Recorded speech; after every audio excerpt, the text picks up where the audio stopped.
Labadiena. Mums labai įdomu sužinoti daugiau apie retų kaulų ligų centrą. Ar čia pataikėm?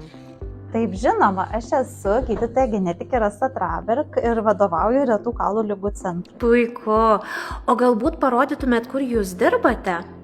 Žinoma, mes dabar esame genetikos ir molekulinių ligų klinikoje, laboratorijoje ir noriu Jums parodyti, kur mes atliekame genetinius tyrimus pacientams sergantiems retomis kaulų ligomis. Aha. O koks jūsų centro pats pagrindinis tikslas?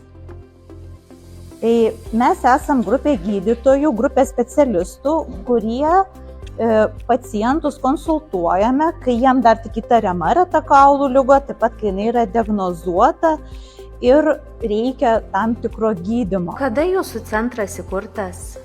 Jis įkurtas iš tiesų prieš pat pandemiją, tai tuoj bus 5 metai. Turit labai daug įdomių aparatų, o ką jie visi daro?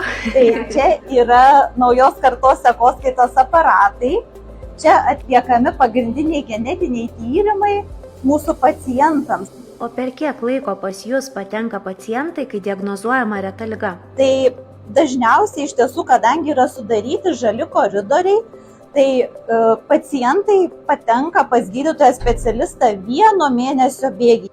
Ačiū labai už pokalbį. Iki.